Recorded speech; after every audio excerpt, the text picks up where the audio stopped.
And we started 5 years ago out there at the cafe. It was one table and that kind of thing, and it just kind of grew and grew and grew to this, where eventually Leroy said, you know, you guys need to come into this room, and everybody was kind of panic shocked because we're one table or two tables, and how are we going to fill the room up?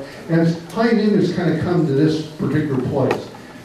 So again, thanks so much, Leroy, for allowing us to come down here, use this room, play it home. Thanks, Leroy, Miles Hall, H&H Shooting Complex Facility. At the same time, we also need to thank and appreciate other people that worked so hard on High Noon, making this thing happen. One of them is Paul Sutherland. It really changed with Bob Radio and the Bob Radio family. It really changed because rather than hollering across the room, we now have this audio, we get the video feed, we do all this kind of stuff. Another person that's just, in let's say the last 8 months or so, has really helped out just tremendously is Maggie. Maggie has volunteered her time to come down to High Noon Club, film, video, these presentations. So what this has actually done, we post everything to Facebook, High Noon Club on Facebook, and you can go after the meetings and look at different people, what they've said, if you weren't able to attend the meeting, and or sometimes the subject matter is a little bit difficult to understand. You can kind of go back and say, oh, okay, this is kind of what they kind of meant, or I get a different impression what they meant or whatever. So again, thanks so much, Maggie, for doing that at the same time. And then also, they're not here today, but Paul and Molly work like beavers, doing different kind of things for High Noon Club. When Paul can't be here, they'll fill in.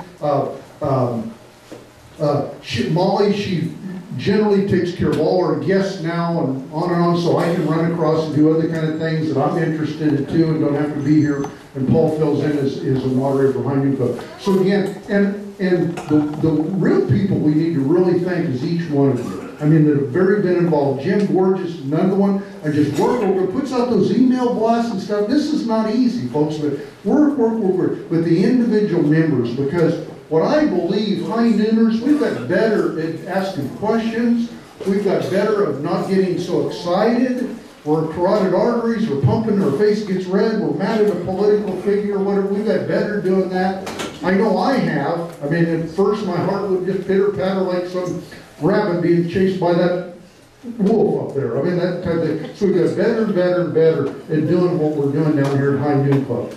Today now, let me remind you, today is a Democrat, Republican, Independent, whatever you're running. We're not running as Republicans, we're running as Democrat. We're running, if you are a candidate running for public office, you get some mic time today in front of that microphone right there. Okay, so again, appreciate everybody coming today. Appreciate you very much. Another group that I want to thank, what they've done this last week is Charlie Meadows and OPAC. They had a debate discussion with the candidates for a Senate race, and I really appreciate them doing that. We are not going to probably do that at High Noon Club this year. There's going to be a couple races we'll probably completely stay out of them. There's going to be enough coverage. That's a 5th congressional race. Debate on the 5th congressional race. We'll just stay out of that race. I mean, we got some good people. I know there's one person down here running that deal. Outstanding American citizen. We're going to stay in the race, and I think the Senate race the same way, because there's going to be enough exposure out there in the media to that. So we'll work on some of what I'm going to say, the lesser races, even though they're not lesser, they're very, very important to the success of us Oklahomans. Okay?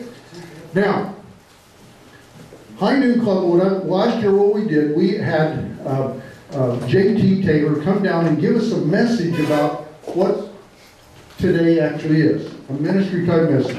I called up Steve Kern, Pastor Steve Kern, Dr. Steve Kern, and asked him, would you do that same thing for us this week, since this is Good Friday, and give us about a 5-minute presentation of Good Friday and what that should mean to Christians and or the non-believers. So Dr. Steve Kern, pastor of Olivet Baptist Church, has a microphone. Thank you, Steve. Thank you, Bob.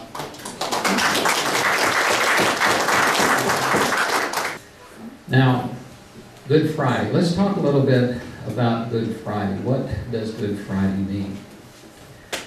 When you think about what took place on Good Friday traditionally, you have to ask yourself, why in the world would you call that good?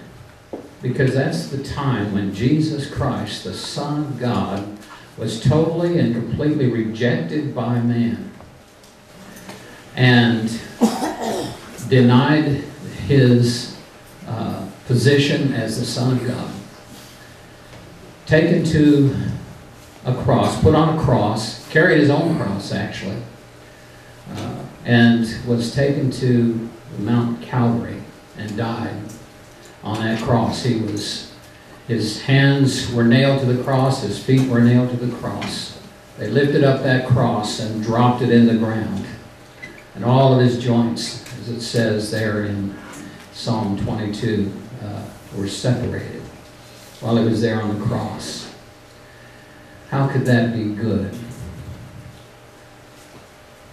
Romans 12:21 says this, "Do not be overcome with evil, but overcome evil with good." What we see there on the cross is the greatest expression of God's good that is known to man. The total and complete, perfect, sinless Son of God, full of love for every person that was crucifying him, and crying out to God and saying, "Father, forgive them, for they know not what they do." And we see there that in his dying on the cross, his broken body, and through his shed blood, the very goodness of God was paying the penalty for every one of our sins, so that we could become good. You see, we're in our fallen nature, and in our fallen nature, we are not good.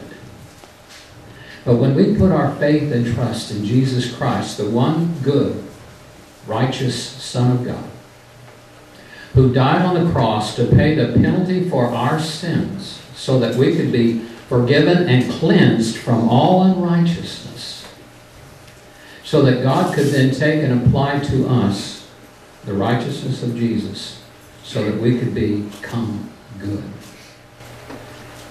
All of that took place in order for us to have or be restored to our proper relationship that God intended for us in the first place before we fell into sin. Now, folks, what we see there is the greatest goodness of God being expressed in the greatest evil of man. And God overcame our evil with his good through his Son, Jesus Christ. And so that's why it's called Good Friday. God overcoming evil with his good, his only begotten, sinless Son. Let's pray. Father, we thank you so much for this day, that historical event that you promised from the beginning of our fall to the time of the coming of our Lord, that you would take away the sins of the world through the spotless Lamb of God. And so, Lord, help us today, as we're living our lives, to remember that, Lord, you gave us your all. And so, Lord, help us to be willing to always be willing to give our all in return to you. Our love, our gratitude, our thanksgiving, Lord, our faith, and our service. And so we thank you for it, Lord. In the name of Jesus we pray. Amen.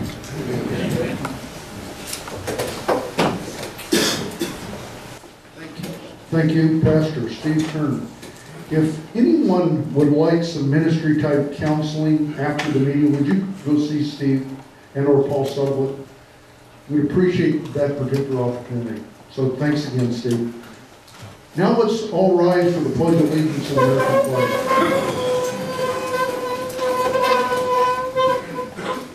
I pledge allegiance to the flag of the United States of America and to the republic for which it stands, one nation under God, indivisible, with liberty and justice for all.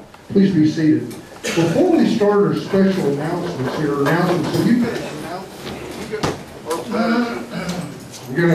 the mic's gonna cut out on me, so I need to change the batteries out.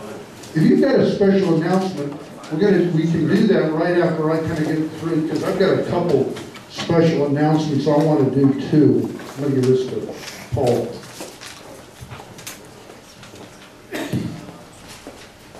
Okay. How many people here have heard about the incident going on in Nevada with the Bundys?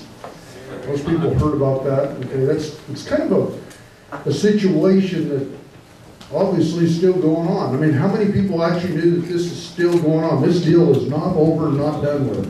I was contacted yesterday evening by another fellow High Noon Club member, Hugh Smith. And what Hugh's going to do, I guess I thought it was, personally, I thought it was kind of over, but it's not, but it's way not over. There's a group of people, in fact, there may be more people there now than were there this last week.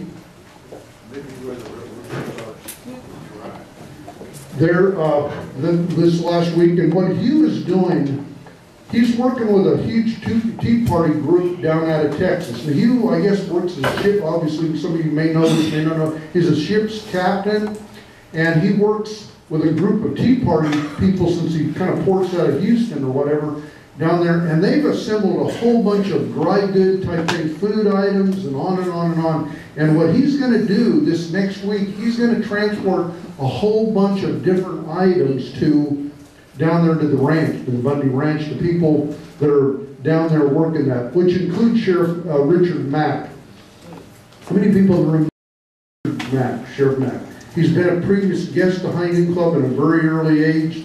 When we started here, a friend of High Noon, and on and on and on. So he's kind of heading up certain groups down there, the Constitutional Sheriff's Peace Officers Association, it goes on and on and on. So what Hugh asked me to do is make an announcement here today at High Noon Club. And here's what he's actually wants to do. I'm going to give an address, and hopefully after I get done with this, maybe Paul Sullivan can put it up on the screen, this address. I'll give you this address to do later. But the meeting point is going to be at 425 Southwest 44th Street in Oklahoma City. Now, I don't know if that's a house or it's a business address or whatever, but here's what they need. They need canned food, dry goods, dish, laundry detergent, bars of soap, batteries of all sort, playing cards, air mattresses, tents for shade. He needs one big pot, which I'm assuming he'll bring back to you because they want to do some cooking there too. And pans for cooking, blankets, trash bags. Most of this can be gotten at the Dollar General store. Now again, the address is going to be 425 Southwest 44th Street, Oklahoma City, Oklahoma. Now, let's see the date of this. And here's his cell number at the same time. Area code 405 819-1008. I'll give it one more time. Area code 405-819-1008. Now he's going to be leaving, I think it's like Wednesday, it's Wednesday. His target date to leave is next Wednesday, April 23rd. So we want those commodities or those things that you have to delivered over there before that particular day. So again, that's your announcement. I'm going to give this paper to Paul Sullivan. Hopefully he can kind of wordsmith some of that and get it on the screen if he possibly can. Paul, there it is up on top there. Okay, now let me lead into a whole different little announcement I want to make. And this is a breaking announcement. I want you to listen really crystal clear because it kind of feeds right into this. Okay, this next Thursday, the 24th, at 1:30 p.m., we're going to have a very special guest in Oklahoma City. Let me give an address here because this is going to be. That was 1:30. Okay, 1:30. This coming Thursday, because I'm going to ask for the High Nooners' help. And if you're a grassroots leader, I'm going to ask for your help another place. If you're a church member, I'm going to ask for another of your churches to get involved in this, because I want to have a rally at this place. The place is going to be, and I'm going to tell you, I'm kind of holding back the information because it's for a reason, okay? The rally is going to be at First Church, not First Baptist Church, First Church, 131 Northwest 4th Street in Oklahoma City. I think that used to be the old First Baptist Church, I think. Was it Methodist? Okay. Well, now their address, if you go on and Google that address, it's First Church, what they call themselves, okay? And the address is 131 Northwest 4th Street, Oklahoma City, Oklahoma. Here's why this is going to be a very, very special day. And high nooners, you're going to get breaking information that nobody else in the whole state even knows that this is actually happening. Because you're not supposed to know about this that's going to actually happen. They do not want you to know that this is actually happening. We are going to have, the Oklahoma City is going to graduate a group of police officers from the Oklahoma City Police Department, okay? Graduate officers. This is going to be their graduation day. And the location is going to be exactly the address that I just gave you. The very special guest speaker they're going to have, they're bringing in Mayor Cornett and Police Chief Bill City are bringing in this very special speaker to speak to the cadets that are going to be sworn into office on this particular day to protect and defend citizens of Oklahoma City. Our special guest speaker is going to be the Honorable Eric Holder, Attorney General for the state of Oklahoma. When I got this information this past week, it was very fragmented, the part, because it's a very, very closed secret that they did not want you to know. In fact, the Fraternal Order of the Police Department that represents the Oklahoma City Police, they don't even know this. They don't have this information. Why is it such a secret? Is it because this is the guy that's responsible for Fast and Furious, violating our arms and trying to attempt to take away our Second Amendments? I've got no idea. Is this the guy that does not want to prosecute Lois Lerner for the Internal Revenue Service and violating people's certain constitutional rights? I've got no idea. Is this the guy that does not want to prosecute that group of I'm going to say, Black Panthers? on the voter fraud in Michigan? I've got no idea. And we can go right on down the list, I've got no idea. But here's what I do have an idea. I am very offended, being an Oklahoman, a citizen of Oklahoma City, and a registered voter, that the mayor and the police chief think more of violating my constitutional rights as a citizen and bringing in somebody that is not willing to defend my constitutional rights as an attorney general for the United States of America. Now, another thing that I'm going to say, and we can kind of discuss it just briefly, because the announcement is what I want to happen, is Eric Holder is operating as the general counsel for this administration, not as the attorney general representing me as a citizen. And there's a huge difference there. Huge. So what I want to do, and I know that they're going to do a sweep. They're going to do a sweep. And I don't know if it's the FBI, I don't know if it's the Oklahoma City Police, or I got no idea, but I do know that they're going to do a sweep of that church this coming Tuesday. Because the reason for that sweep, they want to protect Attorney General Eric Holder's rights, and they don't want him to be in any kind of a danger. Well, guess what? I don't want to be in any kind of a danger, and I want you to not be in any kind of a danger, and he's no more of a citizen of the United States than you or I. So why all this special treatment, and why all this secrecy? I would think if they're so proud of bringing in some celebrity-type political figure of the United States into what we consider the reddest of red states or the most conservative states, this ought to be a national-type story, national-type news, and I'm not really interested in him coming. That's what I'm telling you. I am personally not interested in him coming, and what I'm going to say, indoctrinated police cadets that are going to defend and protect me as a citizen of the United States. Now, everybody's entitled to opinion. That's my opinion. So what I'm going to ask is, let's have a rally down at the church and have some signs that says, you know, what about Benghazi? What about Fast and Furious? What about this, you know, Eric Holder? And hey, Mayor Cornett, Police Chief Bill City, we're not interested in this type of form of government. Okay, now I know some of you are going to be on the other side of me, and that's okay, that's High Noon Club, but again, that's what I would like to do. And then again, here's the address. Here's the address. I'm going to do it one more time for you.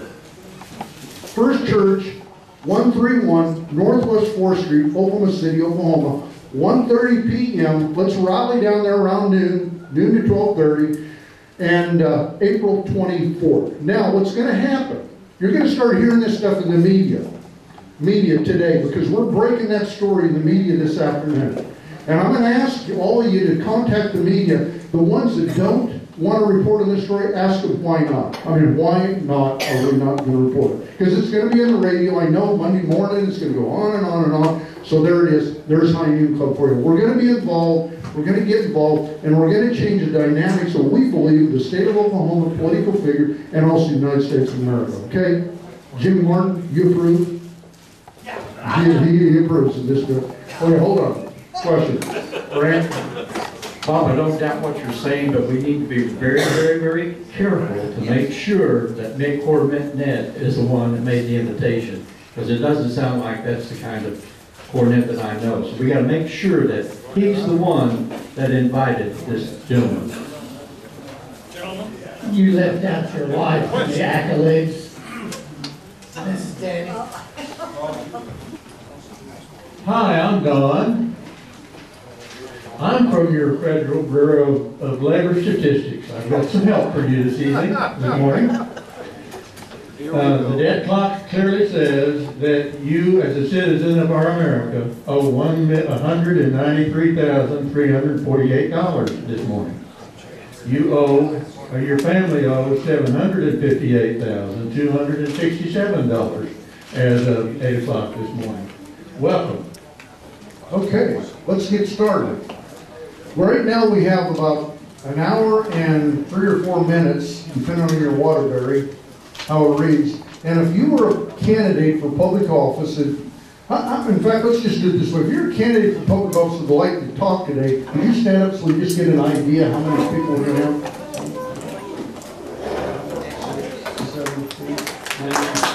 Okay, we have about 6 minutes a person. Now again, here's what I've told some of the, you can sit back down. Here's what I've told the candidates. We're not going to hold a stopwatch on you, but I'm going to kind of hold a stopwatch on you. Now if I give you 6 minutes, don't get mad because somebody else gets 7 minutes, okay? Don't try to beat me up after me, okay? Let's have some fun with this deal. I mean, politics, there should be a certain amount of politics that's funny or fun. And if you're really extremely that critical of 1 more minute or 2 minutes you didn't think you got cheated out or whatever that kind of deal, come back next week. We've been meeting down here for 5 years and everybody's always welcome and we'll never charge anybody not 1 cent, okay? So again, if whoever you are, number one, that wants to talk, go to the front of the mic and we'll get started here. And then other people start filling those 2 chairs in the front and let's get started. If nobody wants to start, we'll end the meeting pretty darn quick here today.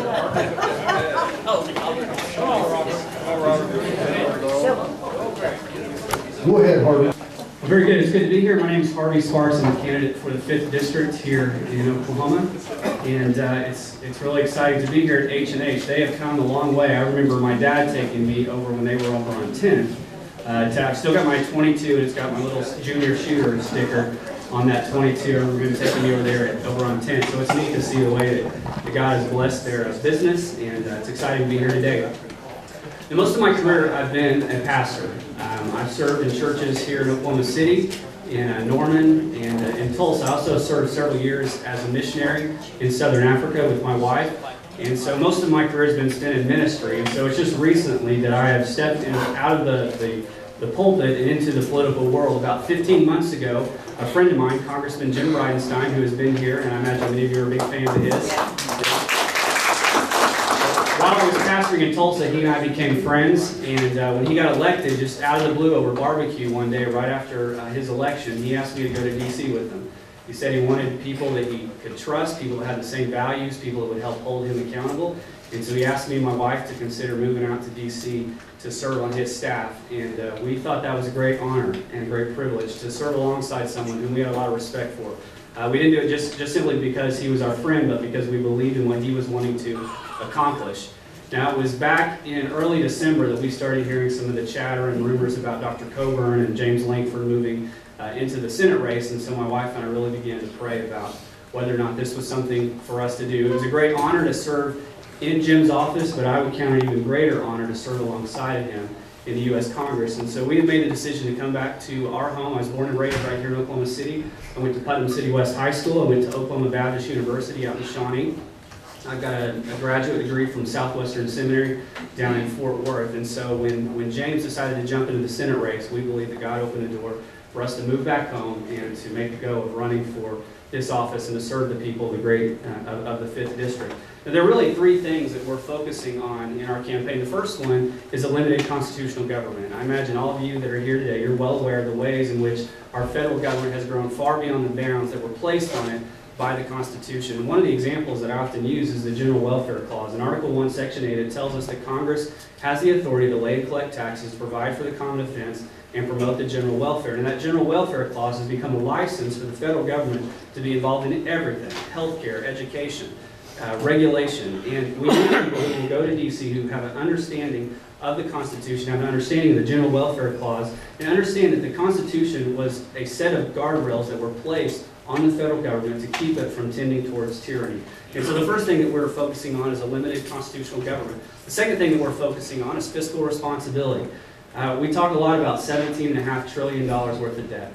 Now, none of us in here really can fathom what $17.5 trillion of debt is, but we realize that that's a whole lot of money. And if something is not done, then it's going to be our children and our grandchildren that are going to be left to pick up the pieces when everything falls apart.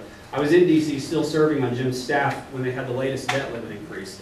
And I was in meetings with Republicans who were talking with a lot of bravado about what we were going to do, what we were going to ask for in exchange for allowing the debt limit to be increased.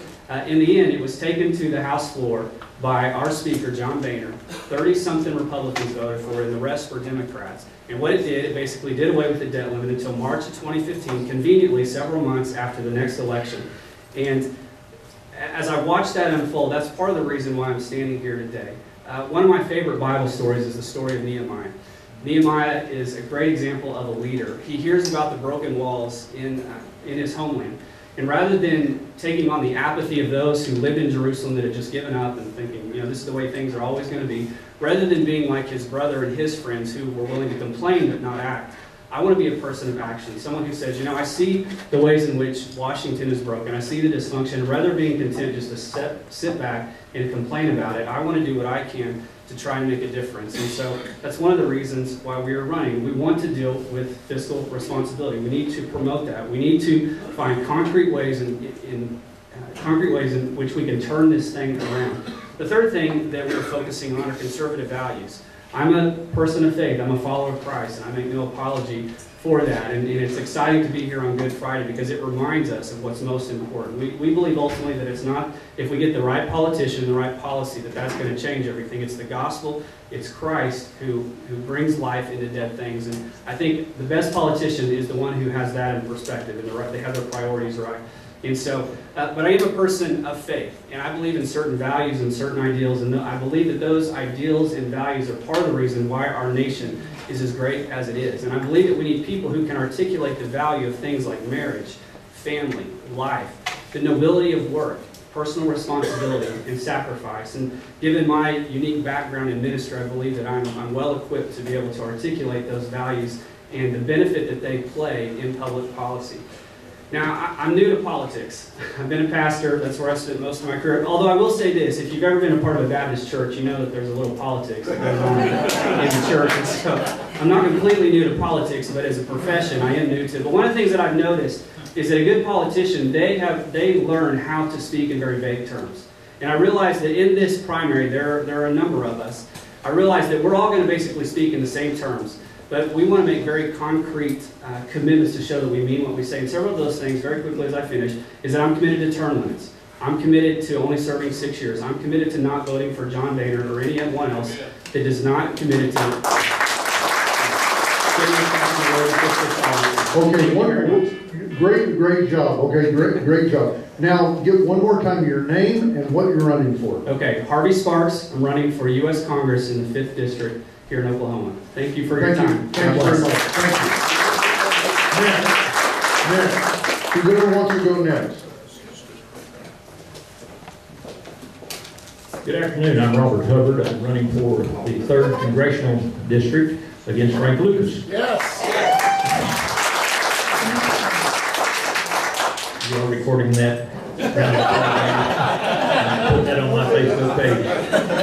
If you want to follow me on Facebook, just do Robert Hubbard. I have the website and all that kind of thing, but most of what I do is just Robert Hubbard. You will see some fun things, you will see some very interesting things, some very critical points there, but I'm trying in the next 2 months or so to really keep something going that will get people's attention, because I was told by Frank Lucas himself a week ago today that I would need at least $1 million if I thought I could compete with him. And I looked at him and I said, you know, I was a basketball player for a number of years. We won games we weren't supposed to win, and I've always done things in my life people said I couldn't do. So I will accept that challenge, and so here we go. A number of years ago, I was here in college at Southern Nazarene University. Some of us came that first to school, and it's always freshman orientation week. So 2 buddies and I decided, since we weren't freshmen, we'd go to the New York World's Fair. And one of our friends had been stationed in Washington, D.C. And he said, I'll take you guys on a whirlwind tour and we'll have a great time. So we're in Washington, D.C., we're in the Capitol, and our guide stopped us and said, now if any of you are here from Oklahoma, you'll know that this statue here is of Will Rogers. And those of you who are not from Oklahoma realize that Will Rogers is one of America's favorite sons. You'll also notice that on the toe of his right shoe, it is polished. It's just bright brass. That's for people touching it,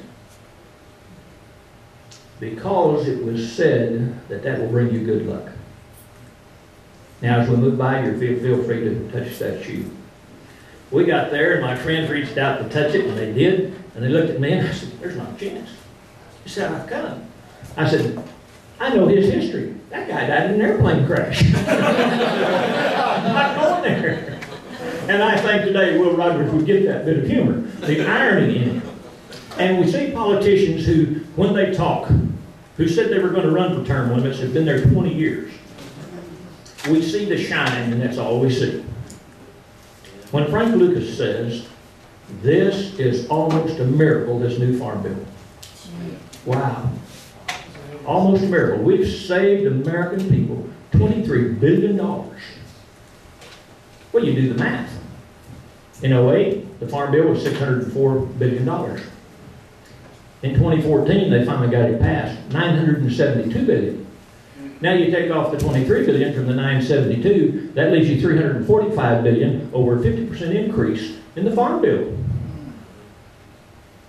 The Oklahoma Farm Report says 6 out of the last 12 years, insurance companies have received more money than farmers. Let me tell you why.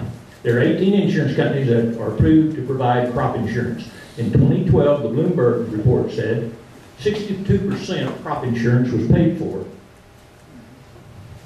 by the government. People always say, let the government do it. We are the government. We paid for it. Now, I farm, I ranch, I understand it all. I've never taken a dime from the government. I was always taught a work ethic. Get out and get it done. I don't depend on others in that direction. Besides insurance companies making a profit on their business, we gave them $1.4 billion for their operating overhead expenses. So that's why the Oklahoma Farm Report said 6 out of the last 12 years, insurance companies have made more than the farmers. $100 million in this new farm bill goes to the maple syrup industry. $844,000 goes to the Welch's Grape Juice Company to promote their product outside the United States. We have a congressman who last year took over $744,000 from lobbyists. The first quarter report just came out. I haven't had a chance to pull up that information yet. So we're getting close? Okay. He said that it was a landmark piece of legislation. If that were so, don't you think all of Oklahoma would be for it? Dr. Tom Coburn said, this is a horrible bill. He voted no. Jim Inhofe said, no good. It's a no. Jim Bridenstine said no. James Langford said no. 45, so we get that picture. It's not a legendary or landmark piece of legislation. One last stat I'll leave you with. We're done. Okay, we're done? Your name and the Okay. district you're running for, what your office. Robert Hubbard, U.S. Congress, 3rd District. Thank you so much. Yeah. Thank you.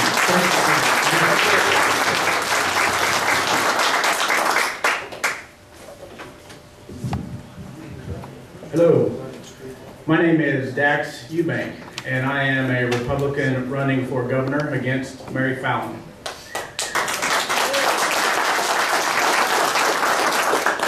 And some of you might think, well, this guy's nuts. There's no way I'm going to vote for him, right? But listen, I was just a regular voter looking at my prospects for this election cycle for governor. And I realized that they weren't that great, being a liberty-loving conservative Republican. Okay? And I said, surely somebody will run. Oh, great, Randy got in there. Well, Randy's running for Senate, and more power to him. I want him to be up there in the Senate. It's important. But there was a void now. And so some friends and I got to talking, and my wife and I got to talking, and thought I'd throw my hat in. We didn't really have a plan, but we just knew that the voters needed a choice. And people who love liberty need a choice to be able to vote for liberty. So I borrowed some money from a friend to do the filing fee. And folks, I'm just a regular guy. I got 7 kids at home to feed. I have no business running to be your governor. And you know what? I'm not running to be your governor because for some reason, the people in our government have this idea that they're there to govern you. And it's not right. The governor is there to govern the government, not you.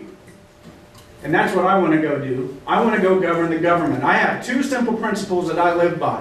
1, do everything that you have agreed to do. 2, do not encroach on other people or their property. Now those 2 simple principles should be the basis for all law in our country, in our republic. There are some things that shouldn't be left to the vote of the majority, like my individual rights. That's why we call our government a republic and not a democracy. Because some things aren't up for a vote. My right to keep and bear arms aren't up for a vote. That's why they put it in the Constitution where they put it.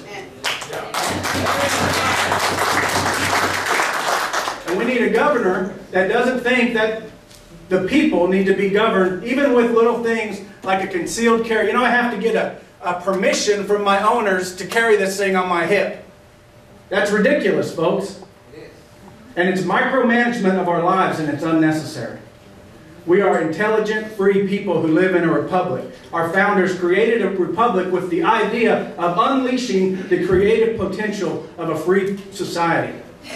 And what it did for about 125 years, or at least until the Federal Reserve Act of 1913, is it unleashed the greatest amount of wealth and prosperity that the world had ever seen.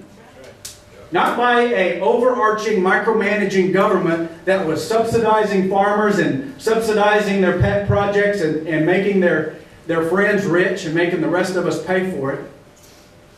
But instead by simply saying, you know what we're going to do? We're going to protect you from people who don't do what they say they're going to do and who encroach on your person or your property. That's the role of government. And as governor, it will be my job to make that the role of the government of Oklahoma. I find it ridiculous that in Nevada, where is their governor? Where are their sheriffs? They have an invading army coming in and attacking private citizens. And folks, I've been reading some stories about that same agency starting to harass people in Oklahoma too. Now, is it the role of a government to protect us from outside incursions like that? Absolutely it is a role, and they need to stand up and do it. The problem is that we're too dependent upon that same entity for money, for everything else.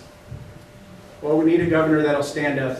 My campaign slogan, I guess, if you want to call it that, I thought about, well, when I think about what I'd like the government to do, you know, I was trying to think of some campaign strategies. What is the most common thing that comes to my mind when I think about what I'd like the government to do? And it's 2 words: stop it.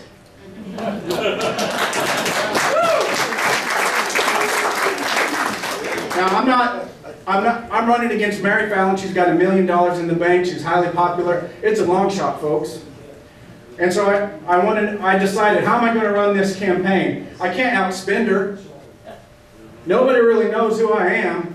But guess what? I love liberty, and I know a lot of people in this state love liberty. And if I can get the word out and get my name associated with somebody who loves liberty, when I go into office, we might not agree on every little thing. But wouldn't it be refreshing to argue principles instead of politics with your governor? Yes. And I'll guarantee you that if I go into office, we might not agree on every little issue. But when we have the discussion, it'll be based on the principles of liberty and not upon political expediency and crony capitalism. Thank you very much. I'm Dak Eubank, running for governor. Please vote for me on June 24th.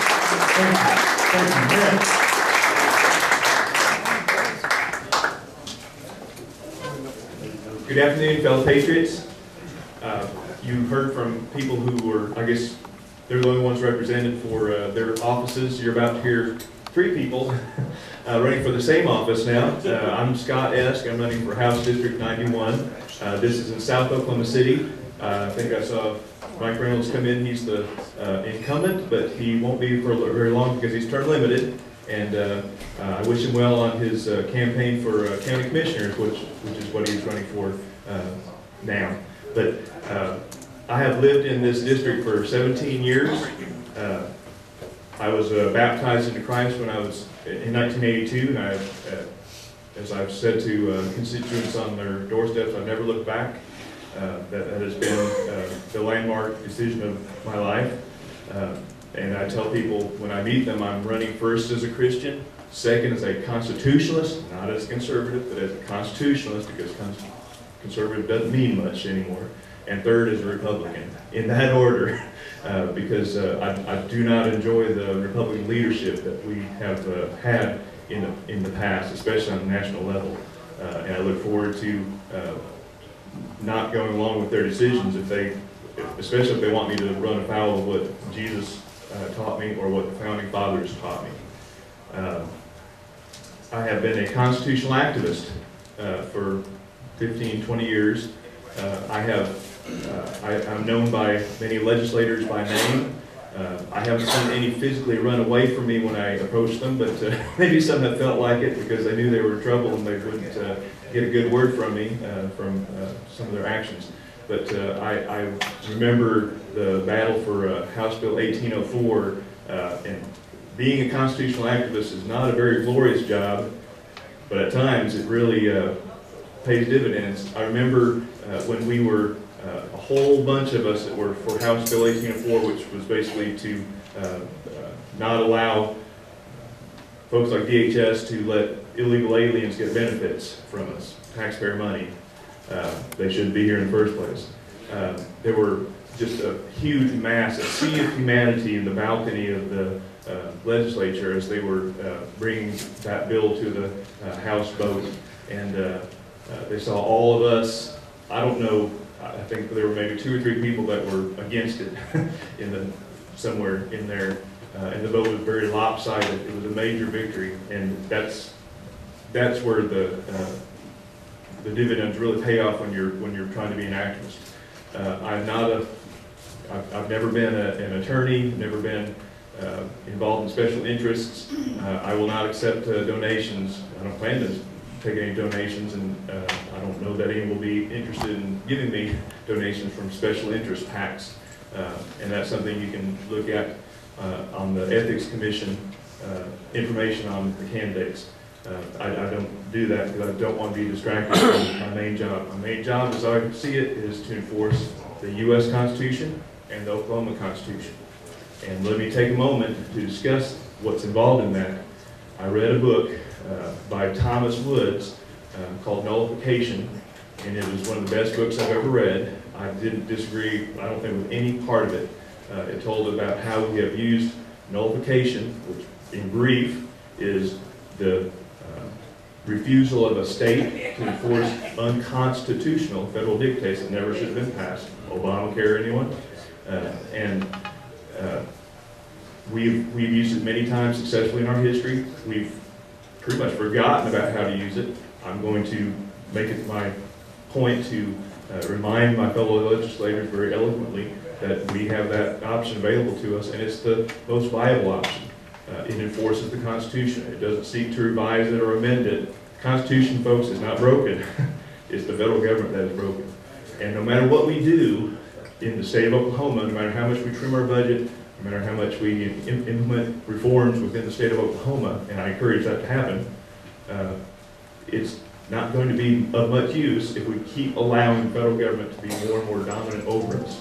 That's what I'll be fighting. That's going to be my main fight as a state representative.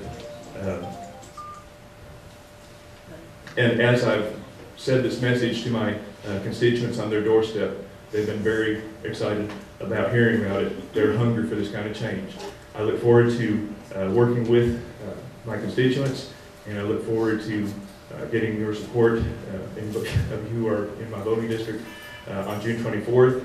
And my website is askforS.com. Your name and your district. And my name is Scott Esk, and I'm running for House District 91. Thank you very much. much.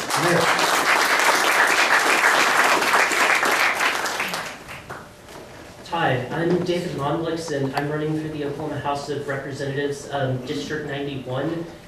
When I first started, I've been a page twice at the state capitol. I've been a member of Youth Leadership Skills Class, XVI. In addition, I've tried the previous years to get a budget proposal through, of which, while it was good, the committee chair did not like my proposal and then refused to meet with me. So that kind of what got me into running. My budget proposal would cut spending to below $6.3 billion. It would reform the health system. For instance, we are wasting a bunch of money.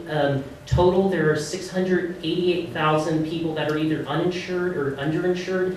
In Oklahoma, the average insurance policy is $7,000, so 7,000 times 688,000 would equal $4.816 billion. Currently, on the Healthcare Authority alone, we are spending over $5.5 billion. So let's cut that by $700 million, and let's get everyone insured and do what President Barack Obama can't. In addition to that, I have a 24-page alternative to Common Core on my website, which you can read, and if you're interested afterwards, I'll be more than happy to discuss that in great detail with you. I've also signed an affidavit of minimal activity, legally binding my campaign to take $0 in donations and spend no more than $500 total dollars in the entire election. I will be knocking on every single door in my district between now and the primary, because I believe as a candidate you should deal directly with me, and as people of Oklahoma, all of you are welcome in my office at any time, and if I'm talking with members of others' house, that conversation will have to wait, because I am responsible and will only listen to you. The people are what put our leaders at the table to elect and negotiate on your behalf, not the other leaders. And I think it's time for a change in government, and I had to fight the government to run. They told me I was too young, so I had to go get an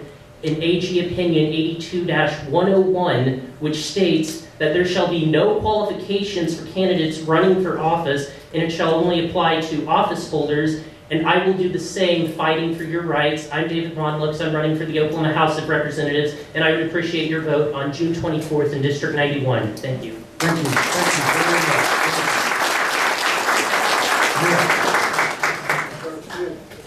All right, I guess the third time's the charm. I'm also running for House District 91.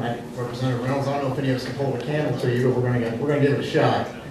A little bit about me. I was in school at OU during 9/11. I had no intentions of joining the military. Ended up joining the Marine Corps right after 9/11, just on a whim. I'm proud of it, yes. I went in military service. I will tell you that after doing all my training, 3 weeks into being stationed, my first duty station, which was Paris Island, South Carolina, I got called in the office and they told me that I was deploying to Iraq.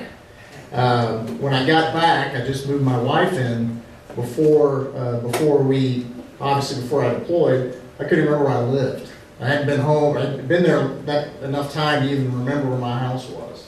I was going to serve one tour and decided to move on and go ahead and serve another. I had a very good friend of mine who's the godfather of my child who said, hey, your country needs you and we need you to stay. And ended up doing 3 more deployments, Afghanistan.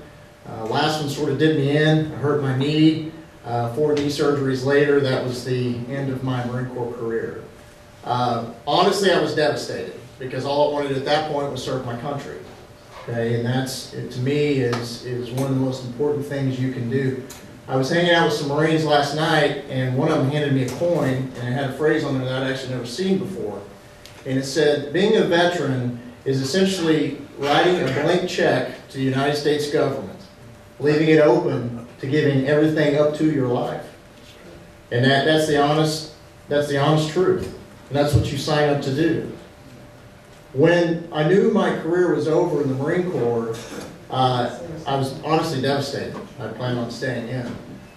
My wife and I were trying to figure out what we wanted to do. I was stationed at the Pentagon, my last duty station. I was a disabled vet. Obviously, I could have went the other way and got a nice cushy government job and created more of this $193,000 a person debt. But that wasn't what we wanted to do. And frankly, one of the real reasons why we came back to Oklahoma was because of the strong moral compass we have here in our state. I've got a 5-year-old and a 3.5-year-old. And the last thing I wanted to do was to raise them in any other part of this country. Because there is no part of this country, and I've lived all over this country, that is better than the state of Oklahoma. And people say, well, the school systems are better here or there. I was living in Northern Virginia. They're ranked on paper in the top in the country. It didn't matter to us. And the most important thing in my life is my family and my kids and my God. And so that was what brought us back to this state. I'll tell you what I bring to the table at the legislature. Experience. Seeing the government work at its worst. Okay? On the national level, as you hear every time I've been in this meeting before, I know we get a reminder, there's government waste everywhere you look. Here's a good example. They did away with cooks in the Marine Corps, okay? Which was sad because the Marines were cooking the food, they also had to eat it. So at least it was somewhat worth eating. What they did is they got rid of the Marines, they brought in government contractors.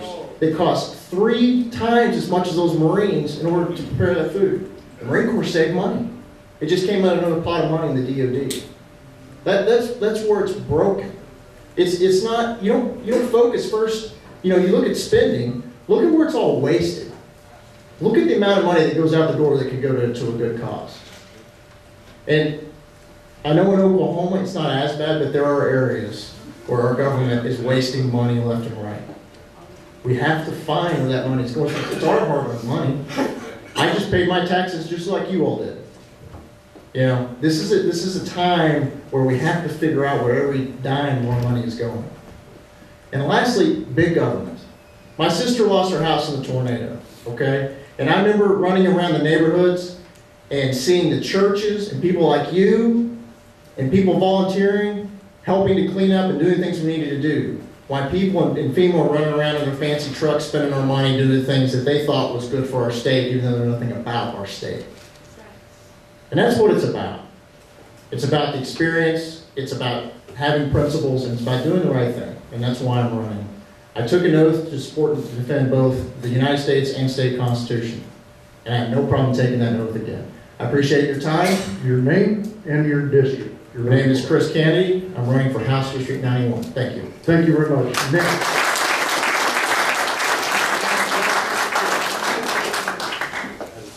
All right, well, good afternoon. My name is John Paul Jordan. I'm running for House District 43. And I've been asked, well, why are you running?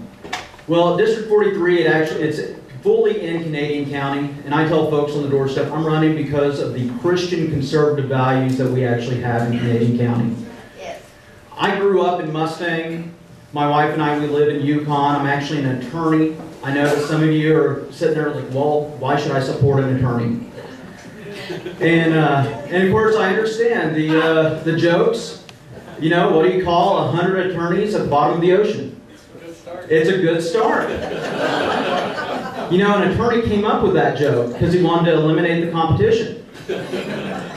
Now, for me, one of the groups I'm actually privileged to be part of, it's called the Allies Defending Freedom, or the Alliance Defense Fund, as a lot of folks will know it.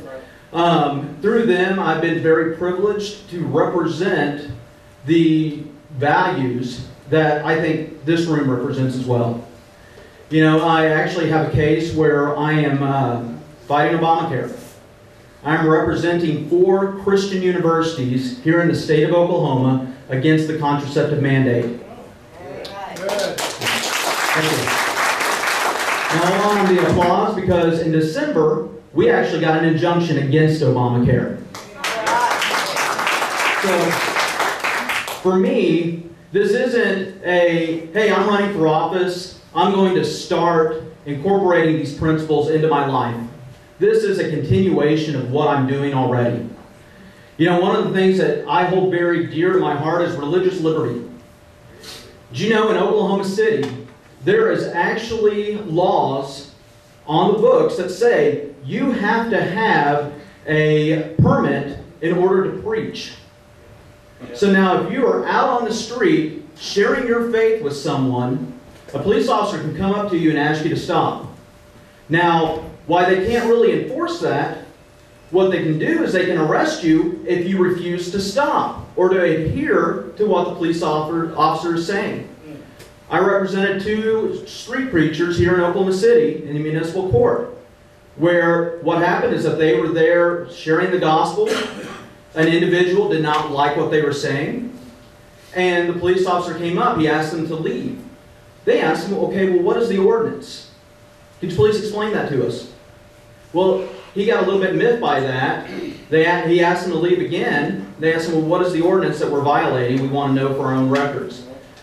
When they did that, he ended up arresting them, and they spent Friday, Saturday, Sunday, and Monday in jail waiting for a judge to give them bond. So those are the things that we are actually seeing here in our state that a lot of people aren't aware of. You know, one of my stances is pro-life. I've actually been on the board of a crisis pregnancy center. I've also had a case where a 15-year-old girl was pregnant. Her mom was taking her to Planned Parenthood and various abortion clinics here in Oklahoma City and in Norman to try to get her an abortion. She would refuse. After she refused a couple of times, the mom told the workers there that her daughter was mentally incompetent, and so that they should go ahead and perform it anyway. She got a hold of me through some various groups, and we were able to get an injunction against mom and get that little girl out of mom's care and into her aunt's care. From what I know, she is now married to the father of the child, and they have a healthy family and are working together. So those are a few things about me. Like I said, the reason I'm running isn't because, hey, I want the prestige or anything like that. I'm running because I want to continue the work that I've already been doing, and I'd appreciate your support. Again, my name is John Paul Jordan. I'm running for House District 43. Thank you. Thank you very much.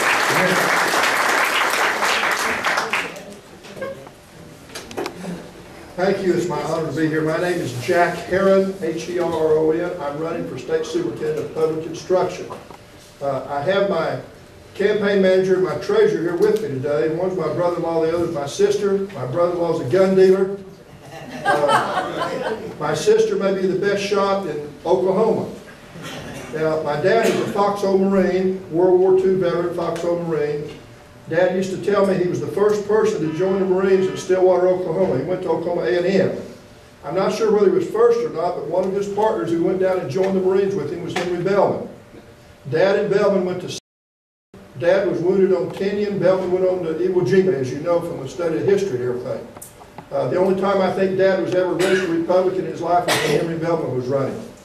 I'm a veteran. When I used to go to Washington, I would spend a lot of time in Senator Bellman's office, and the great thing that he gave me was I knew when I was in there, because I was a veteran, I was in the Air Force, he was really genuinely interested in what I had to say. Now let me tell you the reason I'm running for State Superintendent of Public Instruction. I have experience as a Director of Finance in the State Superintendent's office in the agency. And I'm running because I think it's time that we send someone back up there that really knows what they're doing. Now all of you are sound business persons. And of the 5 or 6 candidates that are in the race right now, I think there's 3 Republicans, there's 7, 3 Republicans and 4 Democrats. I'm the only one who's ever held a superintendency in a K-12 school. That means that some of the others are imposters, so don't drink the Kool-Aid and believe what people tell you when they say they're the best qualified. In other words, also I've heard a lot about term limits today, and obviously I will be a one-term person. And what we've got right now with the current person who's state superintendent, in 3 years of her 4-year term, and this is a 4-year contract, in 3 years, and I don't care if you love her, but you got to have somebody who knows what they're doing. Oklahoma schools are now rated in the bottom 10 in the nation. That's recorded in the newspapers. So those are things that we want to change. If and when I'm successful, and I think I will be elected, but I need your help so that I can help you, is if and when this happens, I will guarantee you that within at least 3 years after my election, I will show you progress that we've made in education as far as student performance. Now, a lot of the buzzwords, if you will look at my flyer, and I want to make sure everybody got one. That's my flyer. That has my bio, picture of my family, and tells you about me. And also there's a little card that I gave you, a business type card. It tells on there what I stand for. Well, I was the first candidate, and I go, Steve Kern will tell you this, but I go to the ministerial thing out at Quail Springs as much as I can go. And about a year ago, they said to me, Jack, aren't you the only candidate who says you're against Common Core? I said a year ago, am I not right, Julia? I said a year ago I was against Common Core. The reason I'm against Common Core is because it's not developmentally sound. Now, a gentleman was giving me a little trouble about my doctorate, and I'll tell you why I went and got a PhD. So that when I want to go for one of these jobs, the degree will not be an issue. That's why I really did it. Now, my dad explained to me, my Marine Corps dad said, he said, son, you know what a BS is, an MS, and a PhD, and that's just exactly what it means. It's piled a little higher and a little deeper. But if you want one of these jobs, it's invaluable. Now, here's the big buzzword since I've been campaigning about Common Core. I have a kindergarten-age grandson in kindergarten right now this year. And ladies and gentlemen, the teachers and the parents and the students and you are under more stress now in the education system than you've ever been under. Well, second day of school, my kindergarten grandson called me, and they call me Chip. That's my nickname. And he said, Chip, I said, what's the problem, Trevor? He said, teacher gave me homework. I said, well, what's the problem? He says, I don't want to do it. He says, I'm not going to do homework. So I said, well, now what's the deal here? He said, it hurts my brain. Well, can you imagine, if you would look at some of the homework that the kids are getting now, it's really tough. So the testing is killing us, ladies and gentlemen. And if you know me, I'm a strong enough person that the minute we take office in November, or well, actually January, the minute we're elected in November, we'll begin a collaboration with everybody in the state to get things back on track. That's why my slogan, my motto is, let's get things on track. Now, a little sense of humor in all this. The greatest thing we've heard today was Steve Kern's message. If you came here today, and that's why I come to Highland, I get to hear some great messages. All the people today really gave a great message. But did you know that we're the only city in the nation where the 2 major airports are named after guys that were killed in a plane crash? That's the honest to goodness truth. So go to my website, Heron for Oklahoma. Let's get back on track. I'm the most conservative person I know in Oklahoma. Don't you worry about it. Your name, Jack Heron, Heron for Oklahoma. I'm from Norman. I'm running for State Superintendent of Public Instruction. Thank you. Thank you.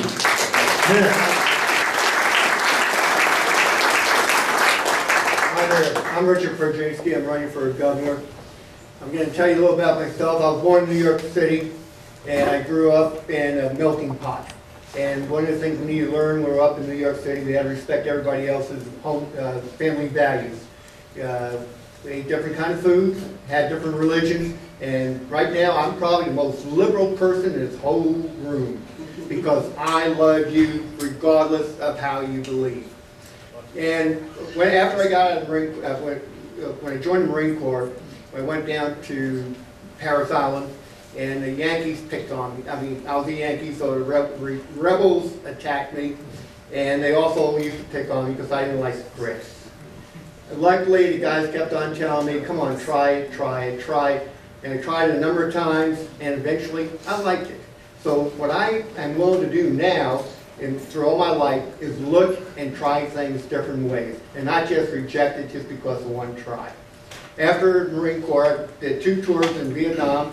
I got out of the Marine Corps in New Orleans because it was the end of the war. I was injured, and they had to get rid of the entire division from the Marine Corps, so they said, would you please go? We'll give you $15,000 bucks. I said, all right, I'll take the $15,000 and get an education.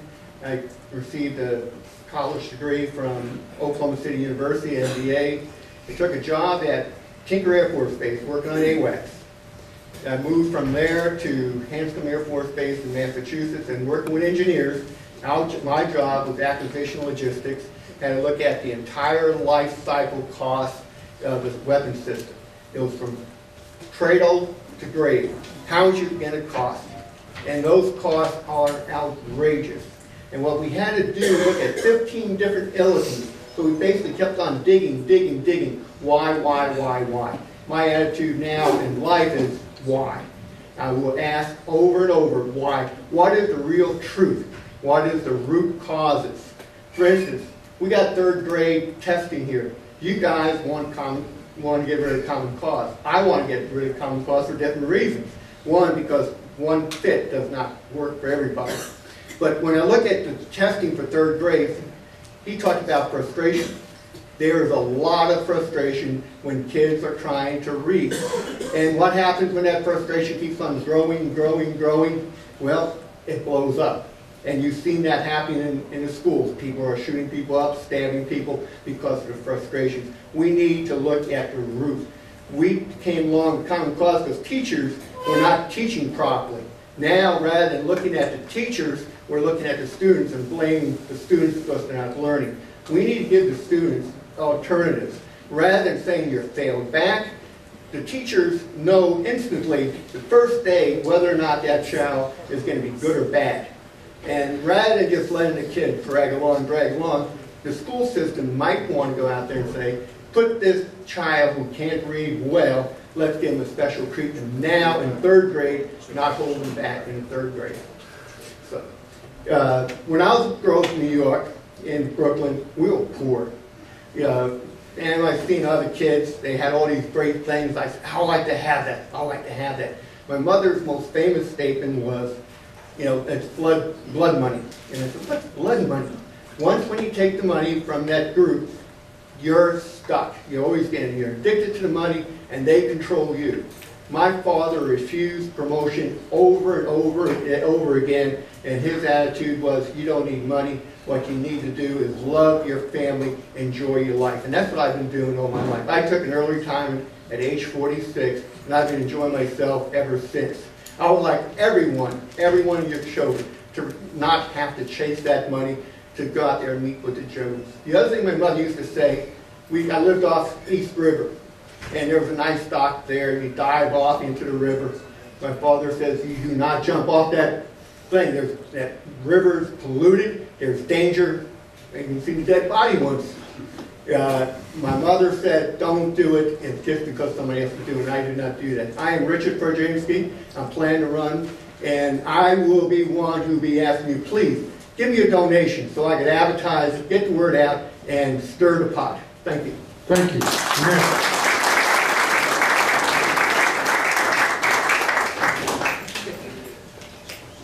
Bob, I want to thank you for the opportunity to have all of us come and introduce ourselves.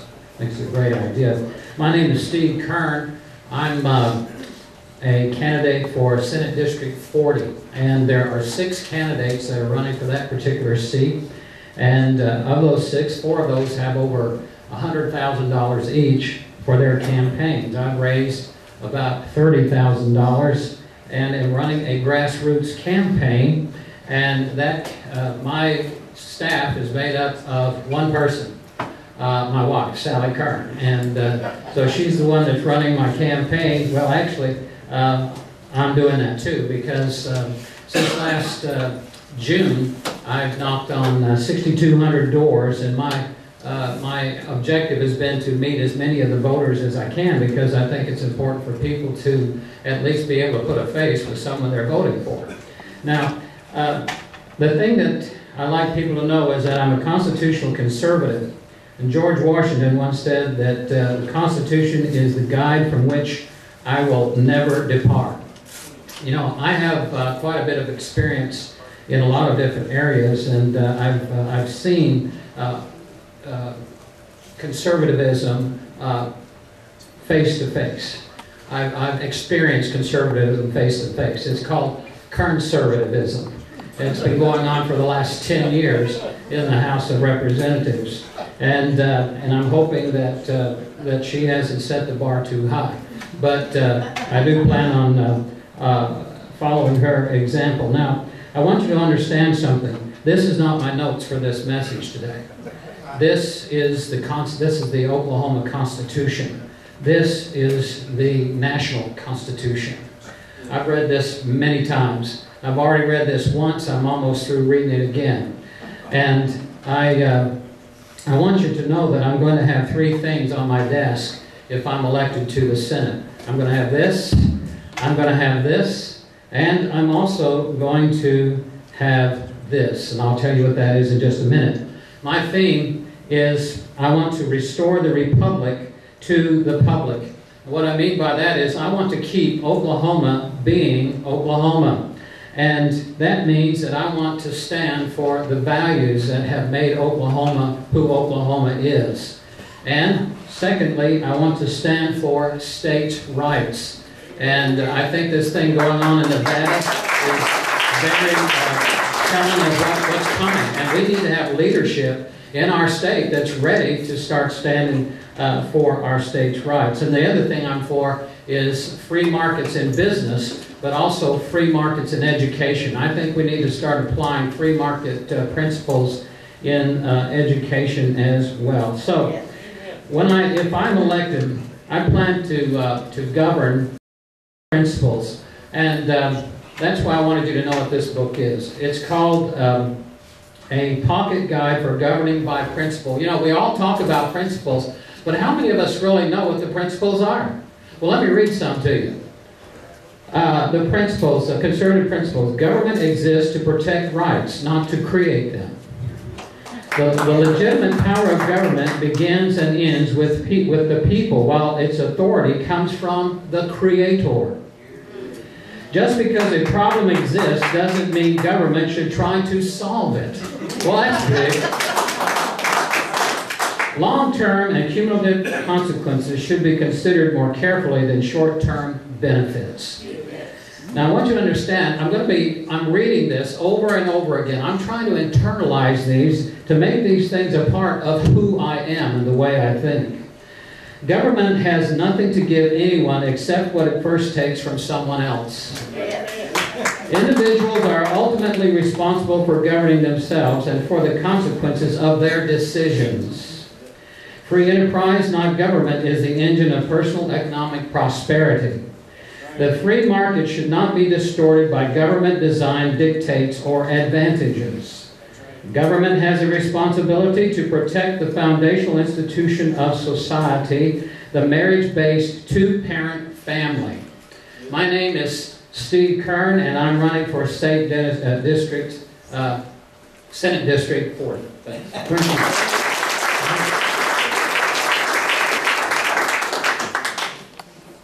Hey, thank you. I'm sorry I was running late, Bob. Thank you all for having me. My name is John Doak. I'm running for re-election for your state insurance commissioner. Can you guys give me an okey doke?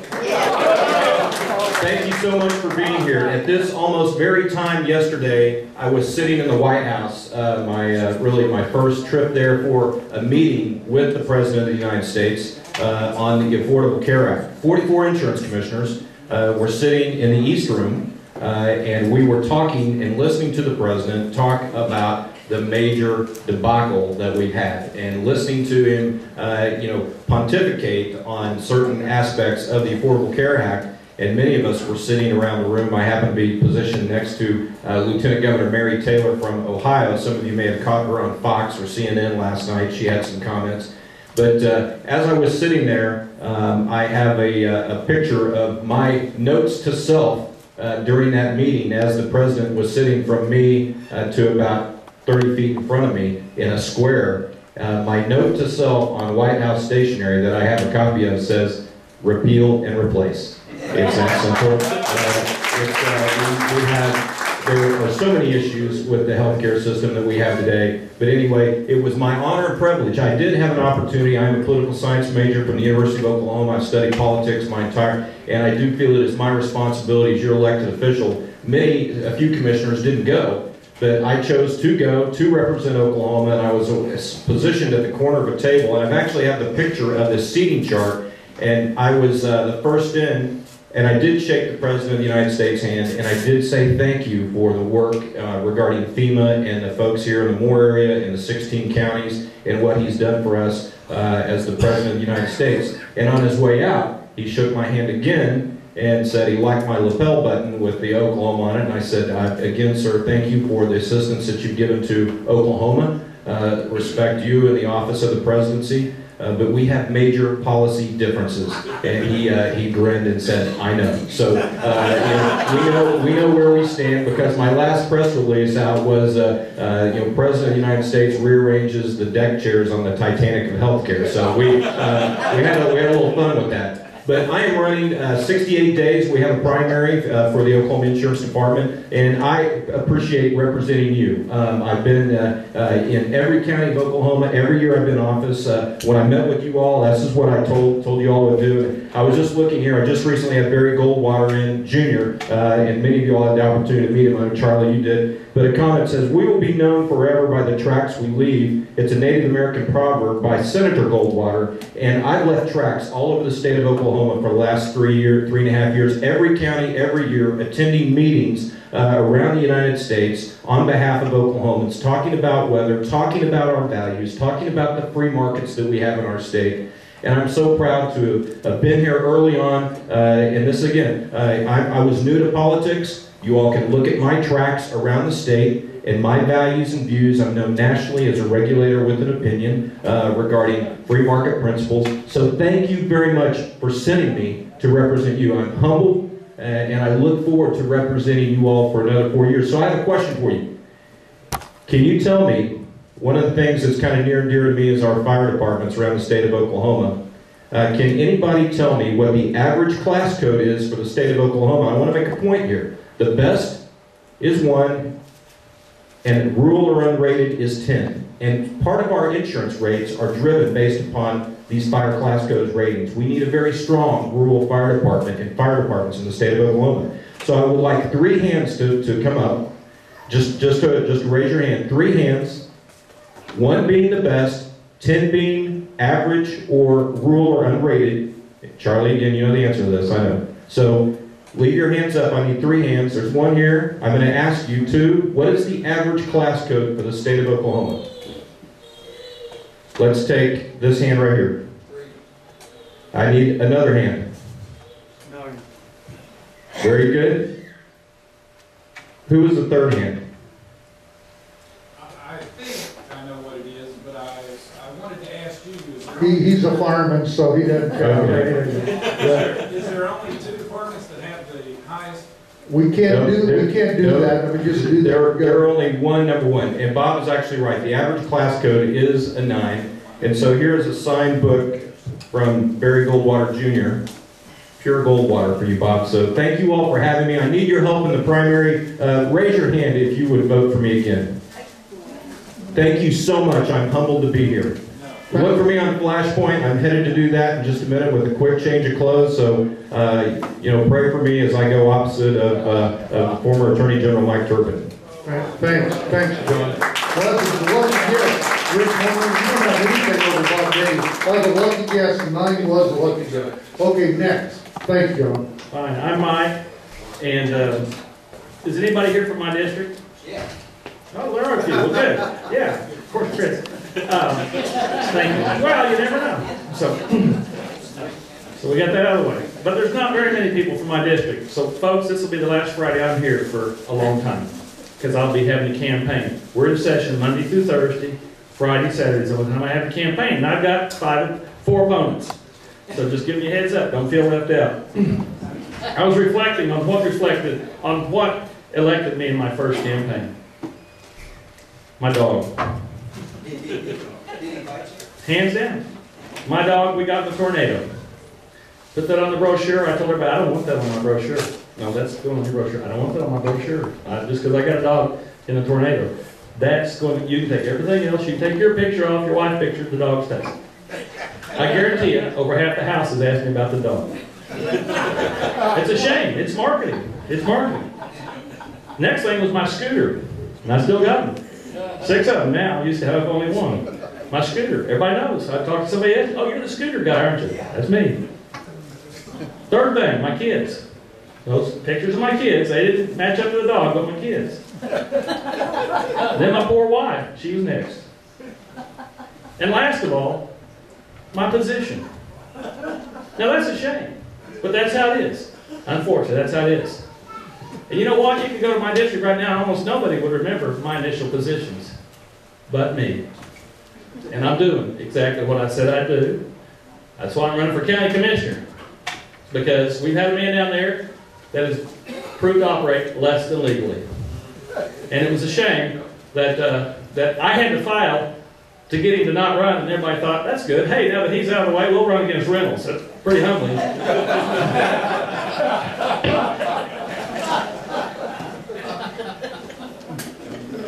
So what I plan on doing is what I did in my first campaign, getting out and meeting people. For the next few weeks, I can only do that on Friday and Saturday.